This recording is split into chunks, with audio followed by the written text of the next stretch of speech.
பரிசு பெற்ற சிறுகதையின் தலைப்பு பெருநகரம். எழுதியவர் திரு சரத்.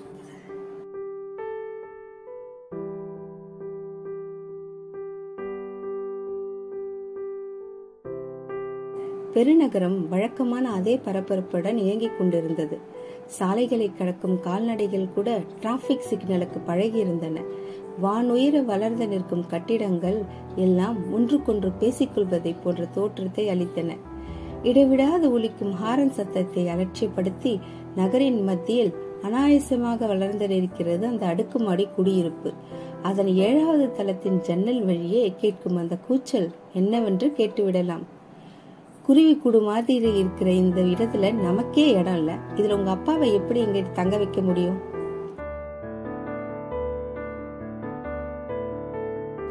அத்தா மத்த 2 பேர் இருக்காங்கல்ல, அவங்களுக்கு இல்லாத அக்கறை உங்களுக்கு மட்டும் ஏன் இருக்கணும்? இங்க பாரு லீலா, அவங்கள பத்தி எனக்கு கவலை இல்ல. எனக்கு என் அப்பா தான் முக்கியம். அவரு இனிமே இங்கதான் இருப்பார்.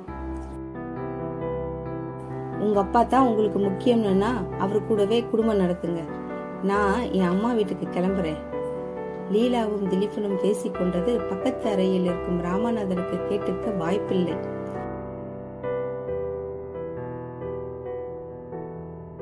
அவர் அறையின் சுவரில் மாட்டப்பட்டிருந்த புகைப்படங்களை ஒவ்வொன்றாய் பார்த்து கொண்டிருந்தார். அதில் திலீபன் லீலா ஜோடியாக நிற்கும் ஒரு புகைப்படத்திற்கு கீழே always I will be with you dear என லீலா எழுதியிருந்த குறிப்பு எட்டி பார்த்தது. ராமநாதனுக்கு 3 பிள்ளைகள்.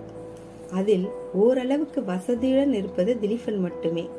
நேற்று வரை ராமநாதன் அவரது சொந்த ஊரான தொரப்பாடியில் தான் இருந்தார். ஆனால் அவருக்கு துணையாக இருந்த லட்சுமி அம்மாள் இன்று அவருடன் இல்லை. அம்மாவை இறுதி படுக்கையில் கடத்திய போதே அப்பாவை இனி யார் வைத்துக் கொள்வது என்ற பேச்சு அடிபட்டது. மூத்தவன் விஜயன், நானே பாத்துக்கிறேன், ஆனா வீராங்கோயில் பக்கத்துல இருக்கிற மல்லாட்டையும் நிலம் என் பேருக்கு என்றான். நடுவன் ராஜன் ஆளுக்கு 6 மாசம் என்றான். கடைக்குட்டி திலீபன், அப்பாவை சென்னைக்கு கூப்பிட்டுட்டு போய் நானே பாத்துக்கிறேன் என்றதும் யாரும் எதுவும் பேசவில்லை. சொல்ல போனால் அதைத்தான் மற்ற இருவரும் எதிர்பார்த்து காத்திருந்தனர். அங்கிருந்து ஆரம்பித்தது லீலாவுடன் வாக்குவாதம். ராமநாதனுக்கு பெருநகரம் புதிது. வேகமாக இயங்கும் உலகை அவர் ஆச்சரியத்துடன் பார்த்து கொண்டிருந்தார். மனதில் சொந்த ஊர் பற்றிய நினைவுகள் ஏக்கங்களாக மாறின. தனிமை உணர்வு அவருக்கு புதிதாக இருந்தது. லட்சுமியை நினைத்துக் கொண்டார். லீலா, நமக்கு கல்யாணமாகி 6 மாசம் கூட முடியல. இந்த நேரத்துல நீ உன் அம்மா வீட்டுக்கு போனா அவங்க என்னை பத்தி என்ன நினைப்பாங்க? திலீபா, குடிக்க தண்ணி வேணும்பா. அப்பா தூங்குவதாக நினைத்துக் கொண்டிருந்த திலீபன் திடுக்கிட்டான். அறை கதவை திறந்த அவன் முன்னால் ராமநாதன் தயக்கத்துடன் நின்று கொண்டிருந்தார். பேசிக் கொண்டிருந்தது எல்லாவற்றையும் அப்பா கேட்டிருப்பாரா? ஆனால் முகத்தில் அதற்குண்டான அறிகுறிகள் எதுவும் தெரியவில்லையே. அப்பா, நீங்க ரூமுக்கு போயிடுங்க, நான் தண்ணி கொண்டு வந்து தரேன். ராமநாதன் மையமாக தலையை அசைத்து விட்டு உள்ளே சென்றார். திலீபன் குழப்பத்துடன் அறை கதவை இறுக்கமாக மூடிக்கொண்டான். அதையே தான் நானும் சொல்றேன். கல்யாணமாகி 6 மாசம் தானே ஆகுது, நமக்குன்னு பிரைவசி வேண்டாமா திலீப்? என் அப்பா இங்க இருக்கிறதுல தான் உனக்கு பிரைவசி கெட்டு போயிடுமா? அப்படி பார்த்தா உன் அம்மா உன் அண்ணன் கூட தான் இத்தனை நாளா இருக்காங்க. என் அம்மா மத்தவங்க கஷ்டத்தை புரிஞ்சு நடந்துப்பாங்க. உங்க அப்பா மாதிரி இல்ல, கூப்பிட்ட உடனே பின்னாடி வர. உங்க அம்மாவை பத்தி மட்டும் பேசாத. சாவுக்கு கூட வர தெரியாத மரியாதை கெட்ட ஜென்மம். திலீப், மரியாதையா பேசு. இனி என்ன மரியாதை வேண்டி கிடக்கு? நீ கிளம்பி உன் வீட்டுக்கே போயிடு. உன்னை லவ் பண்ண பாவத்துக்கு இனி நான் தனியாவே என் அப்பா கூட இருந்துக்கிறேன். வீட்டின் முகப்பு கதவை திறந்தார் ராமநாதன். சிவப்பு நிறத்தில் மின்னிய லிப்ட் அவரை வரவேற்றது. அதன் அருகே சென்று ஏதோ ஒரு பொத்தனை அழுத்த, கீழே போகணுமா சார் என்ற குரல் ஒன்று கேட்டது.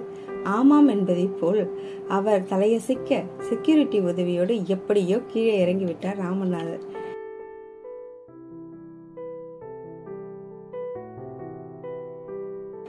எந்த வீடு சார் நீங்க? அபார்ட்மெண்ட்ல இதுக்கு முன்ன உங்களை பார்த்தது இல்லையே. ராமநாதன் பதில் எதுவும் பேசவில்லை. முகம் இறுக்கமாக இருந்தது. கண்களில் சோர்வு தெரிந்தது. கையில் வைத்திருந்த மஞ்சள் பையை நெஞ்சுடன் அணைத்து பிடித்துக் கொண்டார்.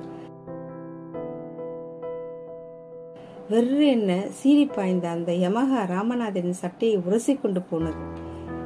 ஏ பெருசு, வீட்டுல சொல்லிட்டு வந்துட்டியா?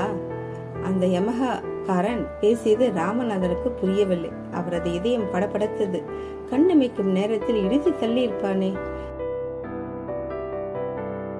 லட்சுமி, என்னையும் மேல கூப்பிடுறியா? சிறிது நேர ஆசுவாசத்திற்கு பிறகு ராமநாதன் மீண்டும் நடந்தார். எல்லா கட்டிடங்களும் ஒரே மாதிரியாக இருப்பது அவருக்கு குழப்பத்தை உண்டாக்கின. பேரிரைச்சலோடு அங்கும் இங்கும் செல்லும் இத்தனை பெரிய வாகனங்களை அவர் வாழ்நாளில் பார்த்ததே இல்லை. சாலையை கடக்க கொடுக்கப்பட்ட அந்த 20 வினாடிகள் அவருக்கு போதுமானதாக இல்லை. பச்சை நம்பர்கள் சிவப்பாக மாறுவதற்குள் காதை பிளக்கும் சத்தத்துடன் வாகனங்கள் அவரை கடக்க முயற்சி செய்தன. தம்பி, கொஞ்சம் ரோடு கிராஸ் பண்ணி அந்த பக்கம் என்ன? ராமநாதன் சொல்லி முடிப்பதற்குள் காதில் தொங்கும் ஒயருடன் தனியாக பேசியபடி வந்த அந்த இளைஞன் மறைந்து போனான். இந்த மக்கள் எல்லோரும் இவ்வளவு பதட்டமாக எங்கே போகிறார்கள்?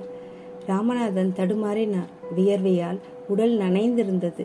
தனியாக வந்தது தவறு என உள்ளுக்குள் சொல்லிக் கொண்டார். அவரை கடந்து செல்லும் யாரும் அவரை பற்றி கவலைப்படுவதாக தெரியவில்லை.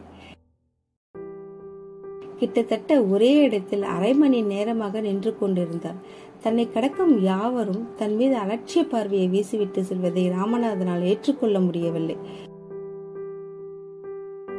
தொரப்பாடியில் ரோட்டோரம் நடந்து சென்றால் கண்ணில் படுபவர்கள் எல்லோருமே தெரிந்தவர்களாகத்தான் இருப்பார்கள். ராமநாதன் தன் தோளில் மல்லாட்டை மூட்டை சுமந்து வந்தால் ஊரில் உள்ள யாராவது ஒருவன் ஓடி வந்து, பெரியப்பா அதை இப்படி கொடுங்க என உரிமையுடன் வாங்கி வீடு வரை சுமந்து செல்வான். ஆனால் இந்த பெருநகரில் 60 வயதை கடந்தவர்கள் யாரும் இங்கு தனியே வெளியே வரக்கூடாதா? அவர்களுக்கு உண்டான மரியாதையை சாலையில் செல்லும் மற்றவர்கள் ஏன் கொடுப்பதில்லை?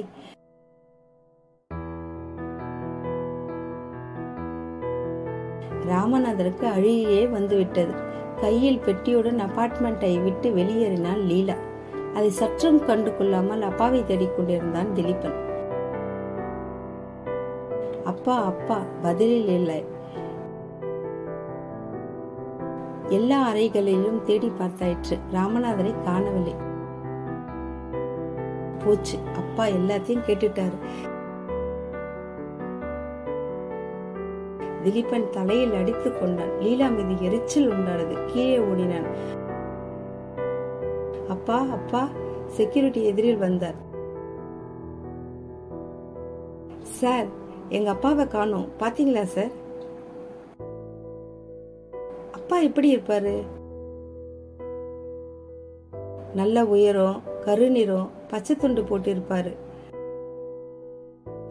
அவரு உங்க அப்பாவா சார்? கொஞ்ச நேரம் முன்னாடி தான் வெளியே போனாரு. ஐயோ, அவருக்கு இந்த ஊரு புதுசு சார், வெளியுலகம் தெரியாத மனுஷன்.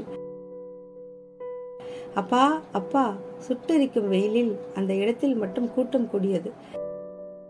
சாலையில் நடந்து செல்வோர் எட்டி எட்டி பார்த்தபடி அவ்விடத்தை வட்டமிட்டனர். எல்லாரும் பார்த்துட்டே இருந்தா எப்படி?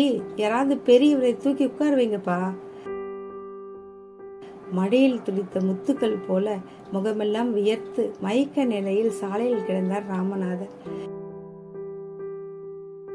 பெரியவரே, எந்த ஊரு நீங்க? திலீபன்.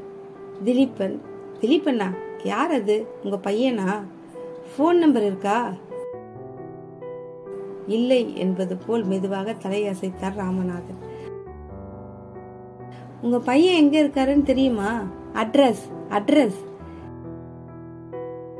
தெரியாதுங்க. இங்க ஒரு கட்டிடம், பெரிய கட்டிடம். திலீபன் திலீபன் அழுது கொண்டே பேருந்து நிலையம் வந்த லீலா கூட்டத்தின் நடுவே ராமநாதன் விழித்திருப்பதை கண்டு அதிர்ந்தாள். மாமா, இங்க என்ன பண்றீங்க? என்னம்மா, பெரியவரை ஒழுங்கா பார்த்துக்க மாட்டீங்களா? ரொம்ப நேரமா இங்க தனியா நின்னுட்டு இருக்காரு. பாவம், சாப்பிடல போல. மயக்கம் போட்டு கீழே விழுந்துட்டாருமா. இவர் என் மாமனார் தான் சார். தனியா வெளியே வந்தது எனக்கு தெரியாது.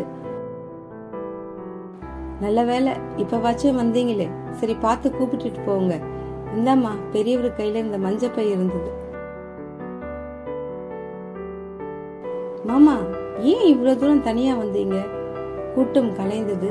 சாலையோரம் இருந்த கூல்ட்ரிங்க்ஸ் கடையில் ஒன்றில் ராமநாதனை உட்கார வைத்தாள் லீலா. சொல்லுங்க மாமா, ஏன் இவ்வளவு தூரம் தனியா வந்தீங்க? தனியா வந்தது தப்புதாம்மா. இந்த ஊர் இப்படி இருக்கும்னு நான் என்ன கண்டேன்? ராமநாதனின் தொண்டை குழி தண்ணீரில் நனைந்தது. சுருண்டு போய் இருந்த கண்கள் பளிச்சிட்டன. மஞ்சள் பையை சுட்டி காட்டினார். அதனுள் ஒரு தாலி சங்கிலி இருந்தது. என்னமாமா இது? லட்சுமியோட தாலிமா. நீயும் திலீபனும் காதலிச்சு கல்யாணம் பண்ணிக்கிட்டீங்க. உங்களுக்குன்னு நாங்க எதுவுமே செஞ்சதில்லை. சாக கிடந்தவ என்ன நினைச்சாலோ தெரியல, என்னை கூப்பிட்டு இத உன்கிட்ட கொடுக்க சொன்னாமா. ராமநாதன் லட்சுமியை நினைத்து கொண்டார். பெருமூச்சு வெளியேறியது. சற்றே நிமிர்ந்து மீண்டும் தொடர்ந்தார்.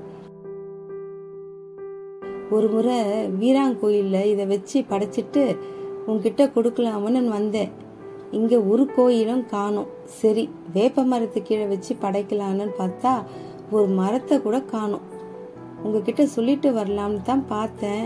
ஆனா நீங்க 2 பேரும் உள்ள ஏதோ ரொம்ப நேரமா பேசிக்கிட்டு இருந்தீங்க.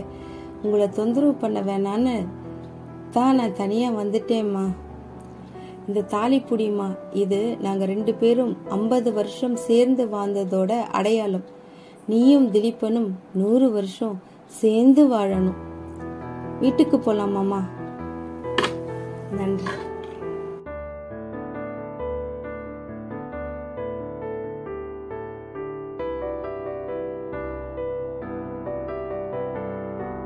இந்த வீடியோ பற்றிய கருத்துக்களை கமெண்ட் பண்ணுங்க. சேனலை மறக்காம சப்ஸ்கிரைப் பண்ணுங்க.